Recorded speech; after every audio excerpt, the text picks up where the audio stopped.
أهلا بكم مشاهدينا إلى هذه الحلقة الجديدة من مستقبل الطاقة. هذه ملفاتنا.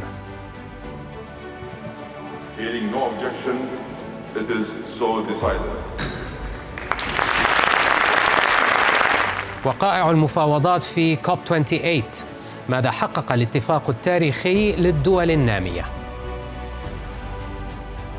دفن موضوع التخلص الفوري ولا المتدرج، دفن موضوع لا أريكم إلا ما أرى ولا أهديكم إلا سبيل الرشاد اللي هو المنهجية الفرعونية.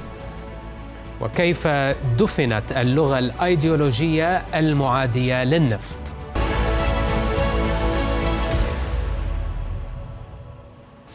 بعد يوم من الموعد المفترض توصلت قمة COP28 إلى اتفاق تاريخي على لغة تحظى بإجماع عالمي حول الوقود الأحفوري. فماذا حمل النص النهائي بعد أيام من المفاوضات الشاقة؟ ولماذا شكل فوزاً للدبلوماسية السعودية في القمة؟ طبعاً كانت الجهود تتركز على وضع أول نص في تاريخ مؤتمرات الكوب ينص صراحة على سياسة موحدة بخصوص الوقود الأحفوري.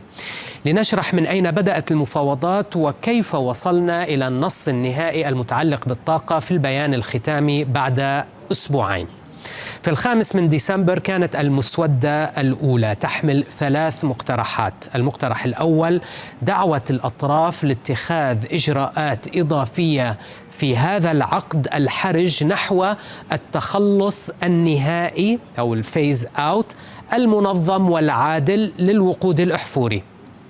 المقترح الثاني تسريع الجهود نحو التخلص النهائي لأنواع الوقود الأحفوري غير القابلة لنزع الكربون وتخفيض سريع لاستخدامها بهدف الوصول إلى صافي 0 انبعاثات كربونية في أنظمة الطاقة بحلول أو قرب منتصف القرن.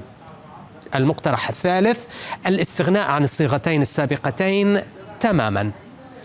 كانت مقترحات التخلص النهائي أو الفيز أوت تشير إلى وجود اتجاه تيار متشدد في عدائه للنفط والغاز تقوده دول لديها أنظمة طاقة تسمح لها بإتمام التحول بسلاسة من دون إعاقة نموها الاقتصادي.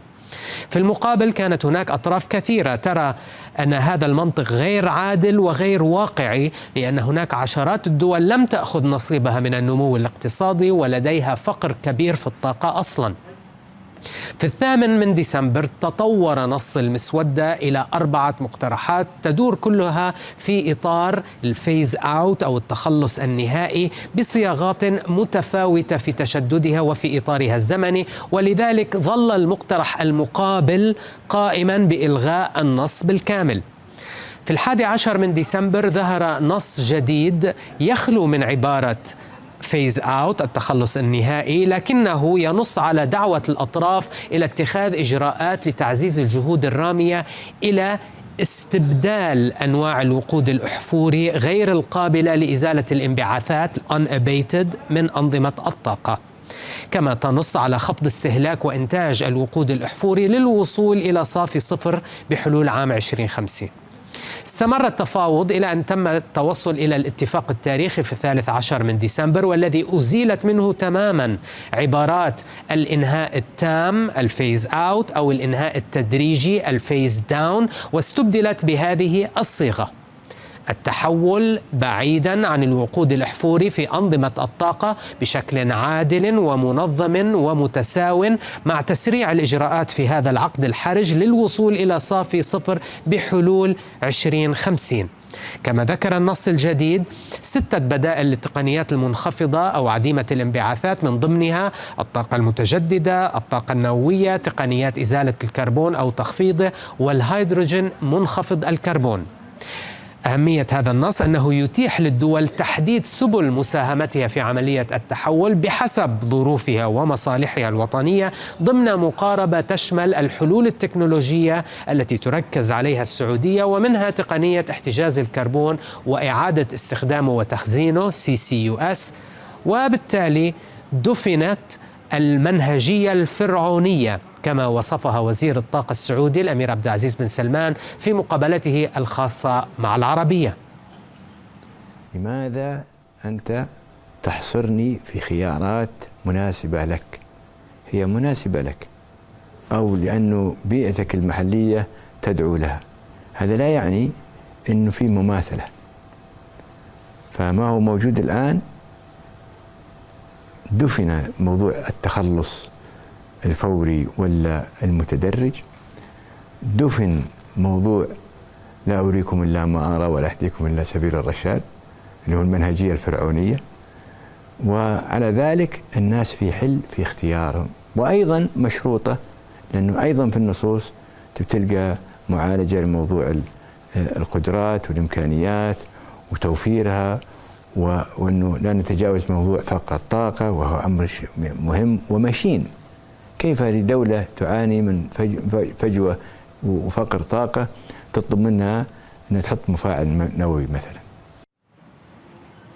الخلاصة الأهم لكوب 28 هو تغيير المقاربة العالمية لملف المناخ من الإقصاء التام لشركات النفط والغاز إلى درجة حظر وجودها في غلاسكو في كوب 26 عام 2021، إلى حضور خجول في شرم الشيخ في كوب 27، وإلى حضور كبير وفاعل ومبادر في كوب 28. وهذا ما لاحظه جوزيف ماكمونيغل أمين العام لمنتدى الطاقة الدولي. Well, I think there's a substantial group, and I should say it's not just countries from oil-producing nations. It's mainly big consumer countries like China and India and developing Asia and Africa they are okay with meeting our climate goals. But they want to make sure when we flip off the switch for fossil fuels, we have another switch to flip on, and we don't have that yet. And so there's no context, I think, in these discussions. It's kind of a one-way discussion, and I think it's important to have some context. What happens? What's the plan after it? Suppose it's phase down or phase out. What's the plan? Is it next year? Is it 2 years? And nobody's talking about that. And I think Dr. Sultan tried to make those points. اللافت هو الإشادة الدولية بالدور السعودي في التوصل إلى الاتفاق التاريخي، كما عبر عن ذلك المبعوث الأمريكي للمناخ جون كيري. I think there were times in the last 48 hours where some of us thought this could fail. And we began to look at that prospect and to contemplate it, but we stayed at it. And people that showed good faith. I mean, there are people who stepped up. There are a number of countries that produce oil and gas. You know who they are. I mean, among them. But they stepped up and said, we want this to succeed. We want to move forward. And they said, we are transitioning. Saudi Arabia, for instance, is a very big producer. And Prince Abdulaziz came and stayed and negotiated and said, I will accept the idea of embracing a transition away.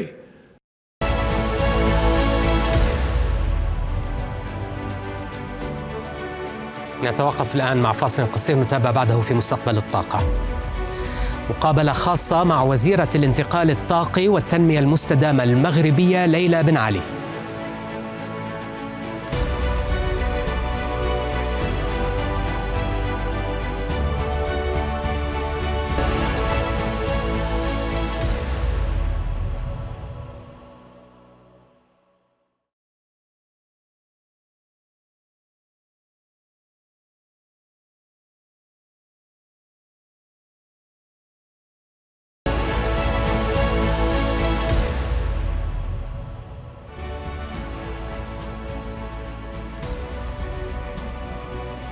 أهلا بكم من جديد.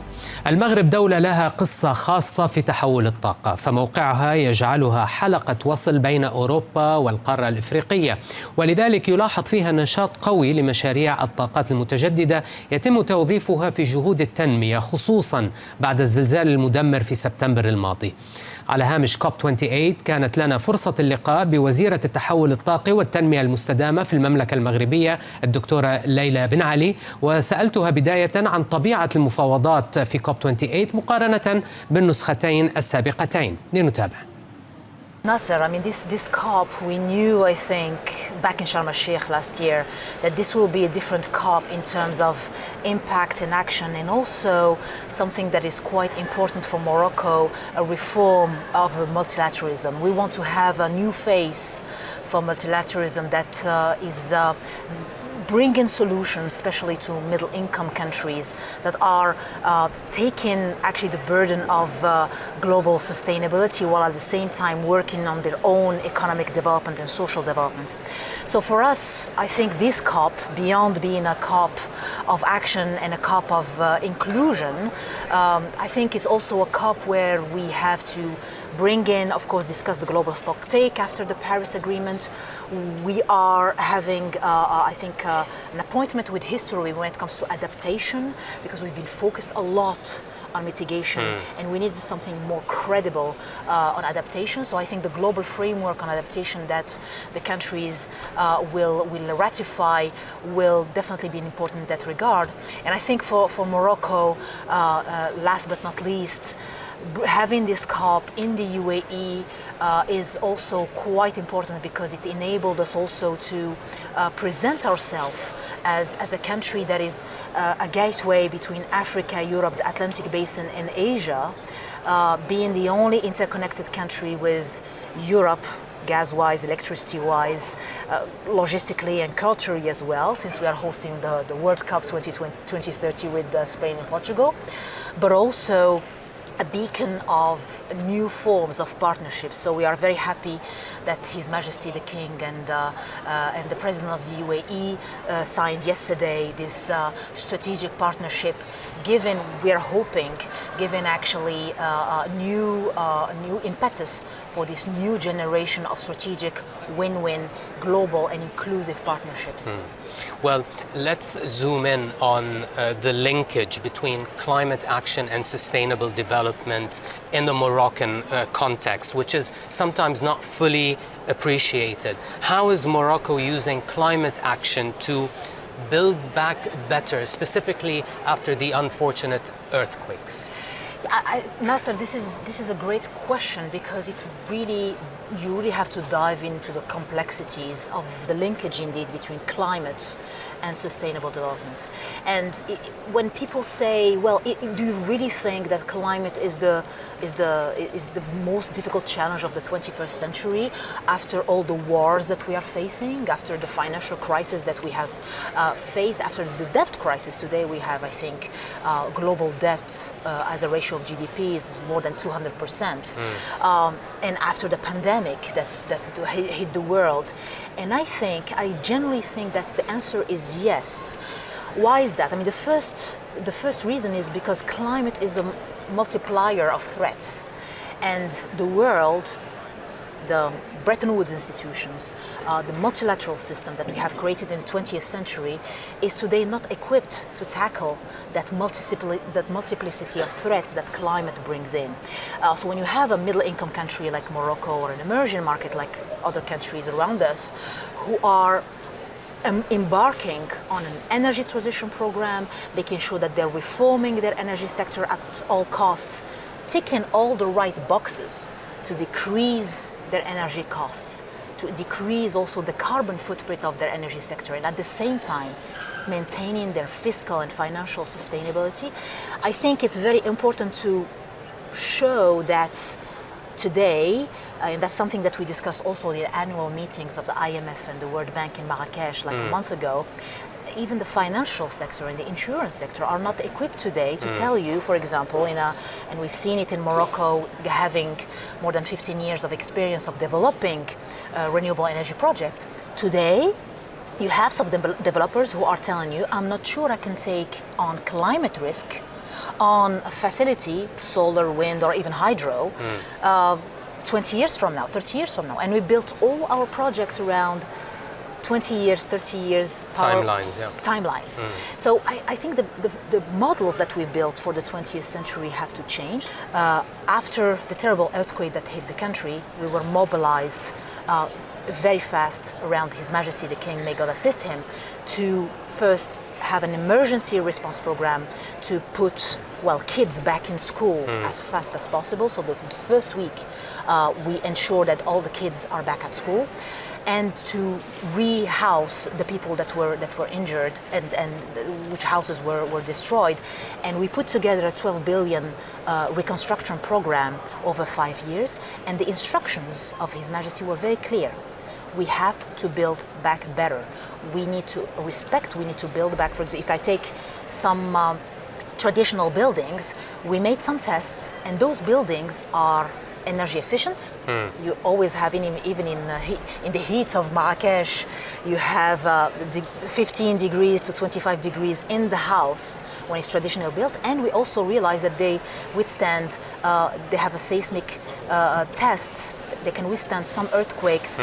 I don't want to give the numbers here, but beyond scale 7.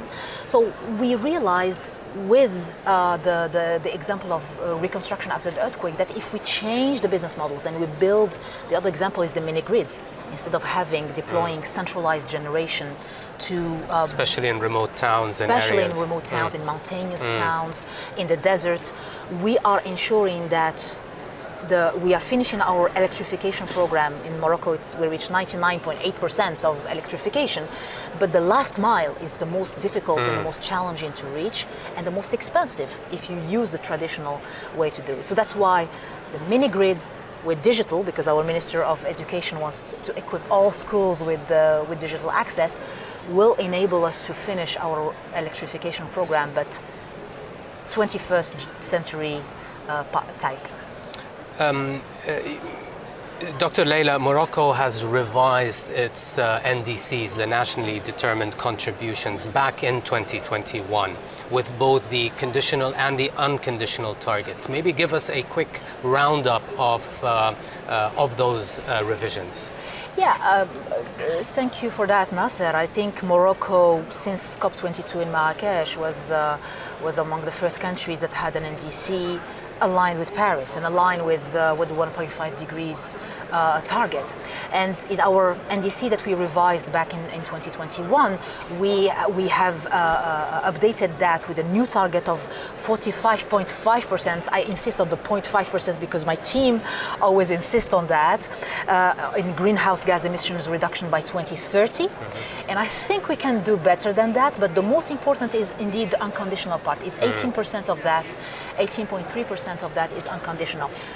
We want to do it with the 61 programs and projects that are contingent of international support and financing. We definitely want to do it in a very careful way, so that the transition that we are going through is indeed gradual, but is taking into account all the financial and technical levers and challenges in that journey. So, for example, I remember at the COP27 in Glasgow, there was that story about Morocco was aligned with the international community to move away from coal. And I remember, Nasser, at the time, I had to go on stage and put my hand on my chest and swear that we will not build any new coal plant, but I didn't have gas in my system that morning, because Algeria cut the gas to Europe, and Morocco being a transit country, we had 10% of our installed capacity that went idle that morning. So the whole point, and that was 4 months before the Russia-Ukraine war, and I remember I used Ukraine as an example in Glasgow, because Ukraine, to diversify supplies away from Russia, Russian gas, has reversed some pipelines with its neighbors to get access to the international LNG market. And that was coincidentally 4 months before a war that has totally changed the international gas market. So my point here is to say we need to be more inclusive in the way we look at the different technologies and fuels that will enable us to join, to win this energy transition.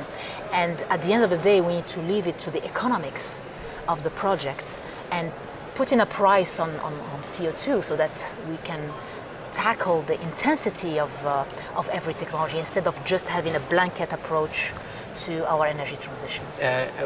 Do we expect any changes with the NDCs coming up in 2025? We don't change our energy strategy. It's a very simple triangle on which we base everything we do, and it was launched by His Majesty back in 2009. And because we believe in virtue of stability in an energy strategy. So the first key pillar of that strategy, of that triangle, is renewable energy indeed. 52% targets of installed capacity by 2020. We had a couple of years of delays, but we reached it. We have now a new target of 52% before 2030, and we are very confident that we will build it, that we will be able to reach it, because we are learning the lessons of the past. The first 40% were the most difficult to get. Now we know how to deploy large scale and smaller scale renewable energy projects, even for consumers. Energy efficiency is also an area on which we are putting a lot of investments and thoughts to have creative solutions for energy efficiency on the supply side and the demand side. So we launched a national game last year and to incentivize any consumer for the first time and get access to any consumer who justifies a decrease in his or her electricity bill will be handed over a bonus for the first time directly in Morocco, and we will be providing the bonuses during the next couple of months for the 8 million people who decreased their electricity bills last year. That's just one example of the type of new methods to incentivize demand management of sorts. Exactly. Your Excellency, finally, you've mentioned the energy crisis that hit the most out of all other areas in Europe. And the goal of their reduction of dependence on fossil fuels, and specifically from Russia. What opportunities does that open up for Morocco, given the history between Morocco and Europe, given those interconnections? Well, the best opportunity this all opens is the third key pillar of my triangle of the energy strategy, which is regional integration. And when I say regional integration of markets, it's of energy markets, but also of carbon markets. And the way we are doing it is that we are continuing our program of enhancing our connectivity with Europe, with the Atlantic Basin, with the 13 African countries that are around the Nigeria-Morocco gas pipeline, and to ensure that we do that in a very, I would say, integrated way. So as I mentioned earlier in this interview, Morocco is the only country that is interconnected with Europe gas-wise and electricity-wise, but also bi-directionally. And as a European foreign minister told me once, with optionality comes a lot of empowerment. So this is how we craft our win-win partnerships with the European countries. And of course, having that great potential for the future hydrogen, green ammonia and methanol economy, we want to ensure that we do that while making sure that for maybe the first time in history, Africa might be able to export developed materials and instead of just exporting raw resources. And climb up that value chain. And climb up that value. But to reach that, we still have, as Morocco, to multiply our annual investments in the energy transition value chain by 5 annually starting 2023 between now and 2030. This is just a business as usual case. I'm not taking into account all the big desalination program that we have that will be fired by renewable energy. I'm not taking into account the new hydrogen economy that is coming up. That's specifically for the power sector. That's mostly for the power sector. So a large part of it is, of course, the grid. Morocco, like other countries, have been under-investing in the grid until now. So we are ensuring that we are multiplying our annual investments in the grids by 4, strengthening it, but also putting more storage so that we can cater for the intermittency of renewables. So 52% of renewables before 2030, but a lot of investments in the grids, in storage, and of course in the gas infrastructure that will enable us to prepare for this new hydrogen economy.